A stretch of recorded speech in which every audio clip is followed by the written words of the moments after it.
Pakistan army تھی اس نے بہت کوشش کی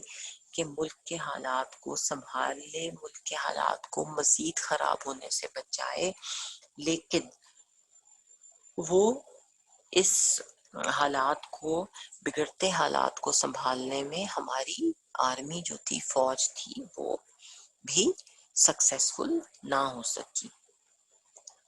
ٹھیک ہے، اور حالات جو تھے وہ مزید بگڑتے چلے گئے۔ اور اس کی وجہ کیا تھی، حالات کیوں ٹھیک نہیں ہو رہے تھے؟ اس کی وجہ یہ تھی کہ وہاں پر مکتی باہنی نامی ایک آرگنائزیشن کام کر رہی تھی ایسٹ پاکستان میں۔ ایک organisation was working, the name of the organization was Mukti Bahini, جو کہ فسادات جو تھے، رائٹس جو تھے، وہ پھیلانے میں مصروف تھی۔ یہ آرگنائزیشن جو تھی، اس کا کیا کام تھا کہ ملک کے حالات کو مزید خراب کیا جائے، لا اینڈ آرڈر کو مزید ڈسٹرب کیا جائے، اور ملک میں جو فسادات ہیں، رائٹس ہیں، ان کو پھیلایا جائے۔ ان حالات میں 15 مارچ 1971 کو ذوالفقار علی بھٹو، یحییٰ خان اور شیخ مجیب الرحمن کی ڈھاکہ میں ملاقات ہوئی تاکہ حالات کو پرامن بنایا جا سکے۔ اور 15 مارچ 1971 کو ڈھاکہ میں، ڈھاکہ جو جگہ ہے، ڈھاکہ کے مقام پر 3 رہنما جو تھے، جن میں جنرل یحییٰ خان، ذوالفقار علی بھٹو۔ ذوالفقار علی بھٹو کون تھے؟ پیپلز پارٹی کے سربراہ تھے، پیپل پارٹی کے لیڈر تھے۔ اور پیپلز پارٹی یہ کون تھے؟ ذوالفقار علی بھٹو یہ بے نظیر بھٹو جو تھیں ان کے والد تھے۔ اور جو اب آج کل آپ بلاول بھٹو کو دیکھ رہے ہو، پیپلز پارٹی کے لیڈر کو، وہ یہ ذوالفقار علی بھٹو بلاول بھٹو کے نانا ہیں۔ تو ان تینوں جو رہنما تھے، مجیب الرحمن، جنرل یحییٰ اور ذوالفقار علی بھٹو، ان تینوں نے لا اینڈ آرڈر کو مینٹین کرنے کے لیے، حالات کو بہتر کرنے کے لیے ایک جو ملاقات تھی وہ ان تینوں نے کی ڈھاکہ کے مقام پر۔ یہ مذاکرات بغیر کسی نتیجے کے ختم ہو گئے، اور یہ جو ڈائیلاگز تھے، یہ جو بات چیت تھی، یہ بغیر کوئی رزلٹ دیے، بغیر کسی رزلٹ کے ایم لیسلی یہ ختم ہو گئے، ان کا کوئی فائدہ نہیں ہوا اور حالات بہتر نہ ہو سکے۔ یہ مذاکرات جب ختم ہو گئے، حالات کشیدہ حالات کے باعث لاکھوں کی تعداد میں بنگالیوں نے بھارت کی طرف ہجرت کرنا شروع کر دی۔ اور جب ایسٹ پاکستان میں حالات جو تھے وہ بہت زیادہ بگڑ گئے، بہت زیادہ خراب ہو گئے، تو بہت سارے بنگالی جو تھے، جو بنگال کے رہنے والے تھے، انہوں نے انڈیا کی طرف جانا شروع کر دیا، انڈیا کی طرف ہجرت شروع کر دی، اپنا ملک چھوڑ کر، ایسٹ پاکستان چھوڑ کر وہ انڈیا میں پناہ لینے کے لیے چلے گئے حالات کی وجہ سے۔ بھارت نے بنگالیوں کی مدد کا سرکاری طور پر اعلان کر دیا، اور انڈیا جو تھا وہ بنگلہ دیش کے لوگوں، بنگلہ دیش کو سپورٹ تو کر ہی رہا تھا تاکہ وہ وہاں حالات خراب ہوں اور وہ الگ ہو جائے پاکستان سے۔ لیکن جب بہت بڑی تعداد میں ہندو جو تھے وہ انڈیا جا گئے، تو انڈیا نے سرکاری طور پر، گورنمنٹ لیول پر یہ اناؤنس کر دیا کہ ہم بنگالیوں کی ہیلپ کریں گے، ٹھیک ہے۔ تو بھارتی فوج نے باغیوں کو اسلحہ دیا اور ان کی تربیت کرنا شروع کر دی، جس کی وجہ سے پاکستان اور بھارت کے مابین حالات خراب ہو گئے۔ اور جو بھارت تھا، اس نے، بھارتی جو فوج تھی، آرمی تھی، اس نے جو باغی تھے، جو ریبیلیس پیپل تھے، جنہوں نے بغاوت شروع کی تھی، جو بغاوت کرنے والے لوگ تھے، ان کو اسلحہ بھی دیا، ویپنز دیے، اور ان کو ٹرین بھی کرنا شروع کر دیا کہ کس طرح انہیں لڑنا چاہیے۔ اور اس کی وجہ سے جو پاکستان اور بھارت کے، انڈیا کے جو تعلقات تھے وہ خراب ہونا شروع ہو گئے۔ ناؤ بیٹا اسی پیج پر 52 پر یہ آپ تصویر دیکھو اینڈ پہ، اس میں تصویر دی ہوئی ہے ذوالفقار علی بھٹو جو کہ پیپلز پارٹی کے رہنما ہیں، عوامی لیگ کے رہنما دوسرے نمبر پر مجیب الرحمان ہے اور پھر فضل الہی ہے، یہ آپ تصویر میں دیکھ سکتے ہیں. ٹھیک ہے، تو جب انڈین آرمی نے جو باغی تھے ان کو ویپنز بھی پرووائڈ کیے اور ان کو ٹرین بھی کیا، تو انڈیا اور پاکستان کے حالات بہت زیادہ خراب ہو گئے. ناؤ بیٹا turn your page, I am also going to turn my page.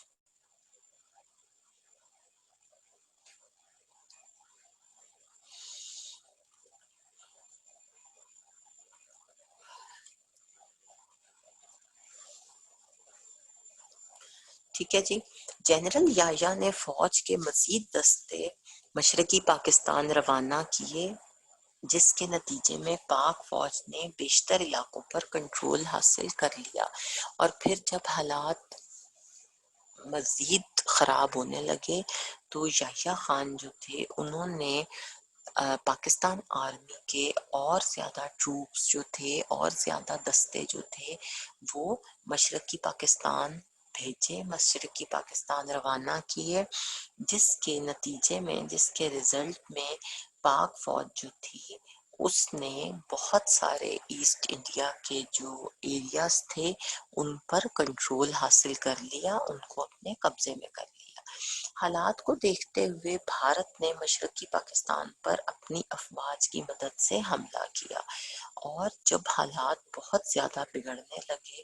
تو ان کو کنسیڈر کرتے ہوئے انڈیا نے ایسٹ پاکستان پر اپنی جو فوج تھی اس کی مدد سے حملہ کر دیا، کہ بھارت نے اپنی فوج کو کے ہیلپ سے مشرقی پاکستان پر حملہ کر دیا. اور مشرقی پاکستان میں موجود پاک فوج نے 2 ہفتوں تک بھارتی افواج کو روک کے رکھا، اور ہماری جو پاکستان آرمی تھی اس نے 2 ویکس تک جو انڈین آرمی تھی اس کو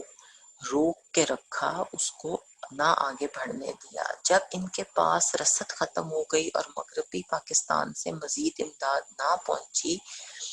سکی تو بھارت اپنے ناپاک ارادوں میں کامیاب ہو گیا. اور جب ہماری فوج جو پاکستان آرمی تھی اس کے بعد سامان ختم ہو گیا، رسد ختم ہو گیا، کھانے پینے کی اشیاء ختم ہو گئی، اور مزید جو ایڈ تھی، مزید سامان تھا وہ ان تک نہ پہنچ سکا، تو بھارت جو تھا وہ اپنے ناپاک ارادوں میں کامیاب ہو گیا. انڈیا جو تھا وہ اپنے جو غلط ارادے تھے، جو ارادے تھے پاکستان کو توڑنے کے، اس میں کامیاب ہو گیا. اس طرح 16 دسمبر 1971 کو مشرقی پاکستان ہم سے علیحدہ ہو گیا اور بنگلہ دیش کے نام سے علیحدہ ملک بن گیا. اور یہی وجہ تھی کہ 16 دسمبر 1971 کو 16 دسمبر 1971 کو مشرقی پاکستان جو تھا وہ پاکستان سے علیحدہ ہو گیا اور بنگلہ دیش کے نام سے الگ ملک بن کر سامنے ابھر. ٹھیک ہے، یہ ایک بہت بڑا ریزن تھا. کیا تھا کہ انڈین آرمی نے ایسٹ انڈیا جو تھا، بنگلہ دیش جو تھا اس کی اسے سپورٹ کیا تھا اور پاکستان کے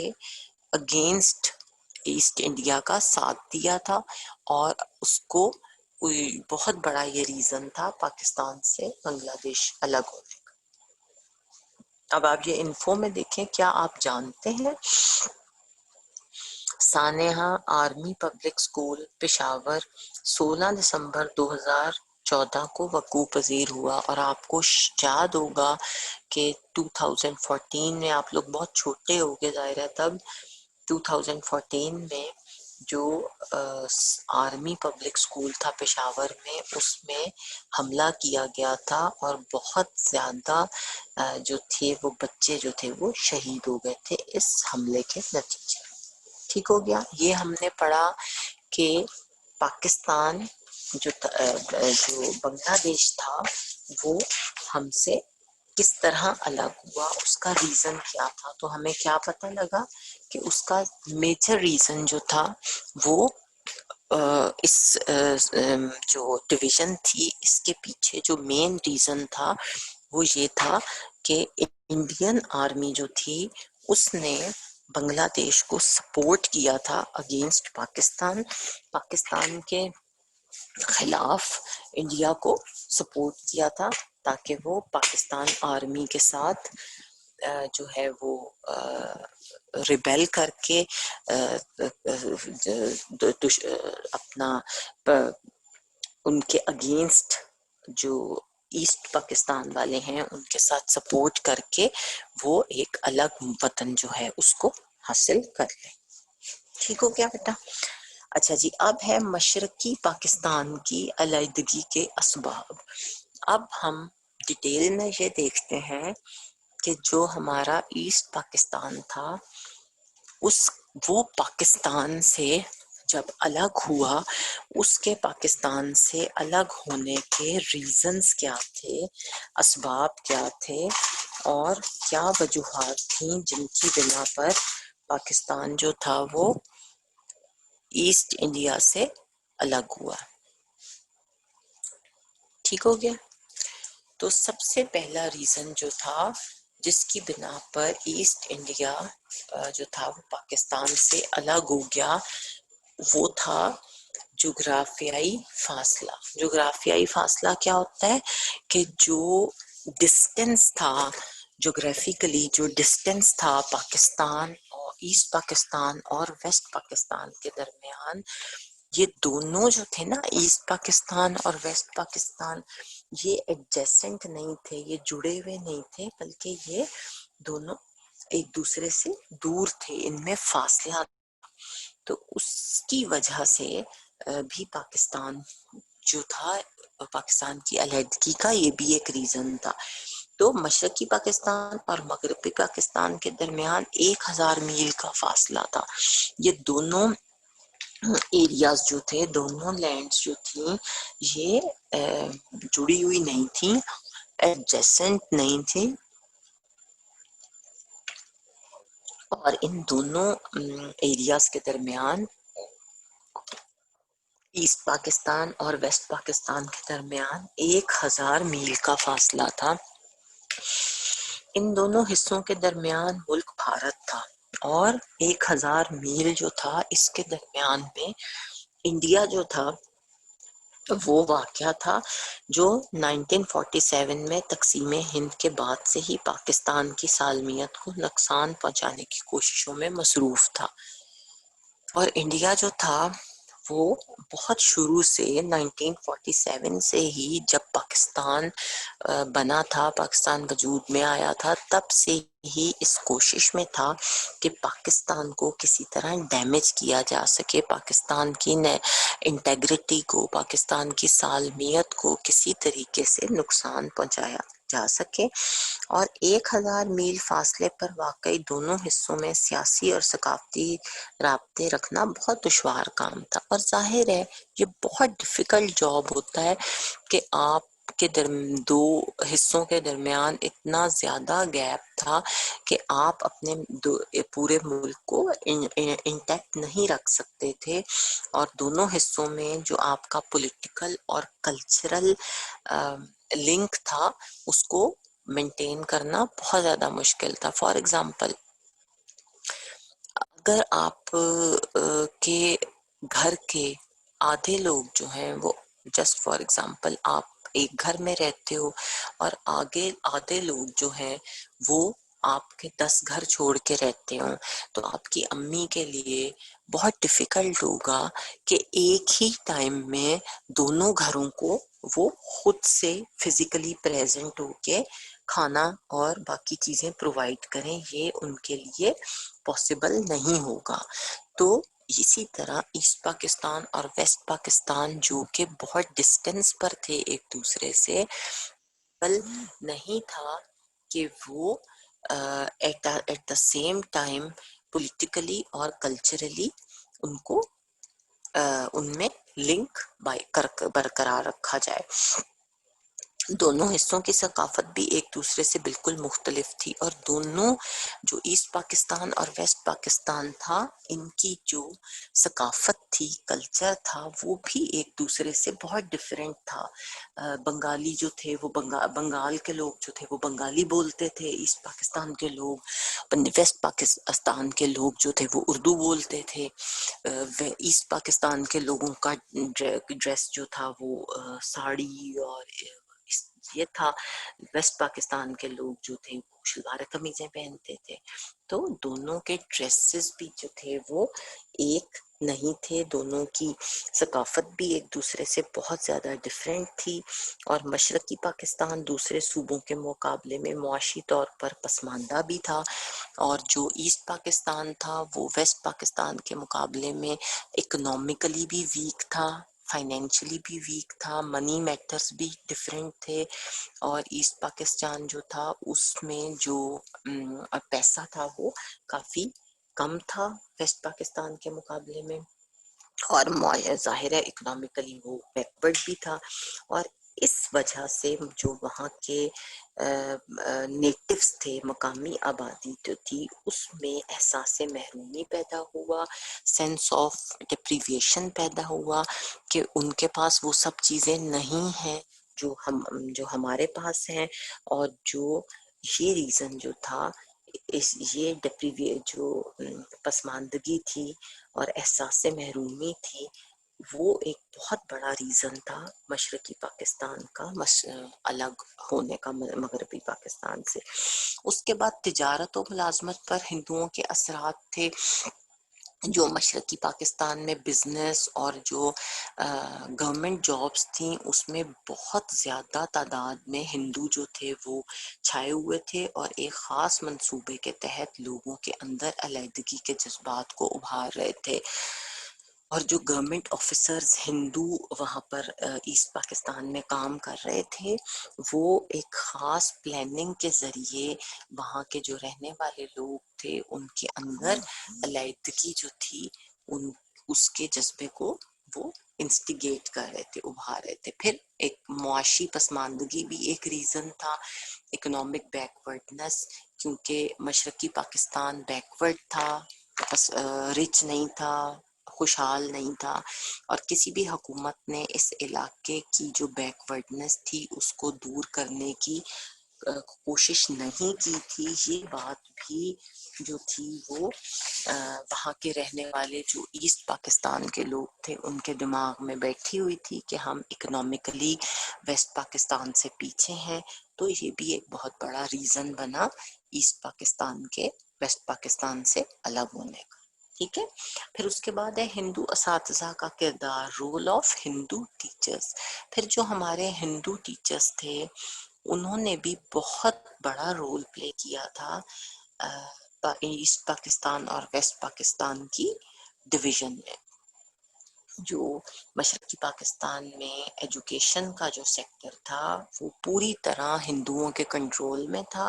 اور انہوں نے بنگالیوں کو پاکستان کے خلاف پوری طرح تیار کیا تھا، اور جو بنگالیز تھے ان کے جذبات کو ابھارا تھا، اور ان کے اندر یہ بات پیدا کر دی تھی کہ ویسٹ پاکستان کے جو لوگ ہیں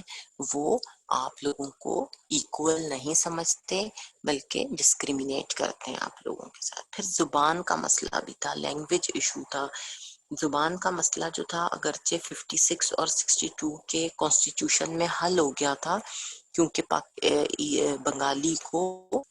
اردو کے ساتھ ساتھ ملک کی نیشنل لینگویج کے طور پر مانا گیا تھا،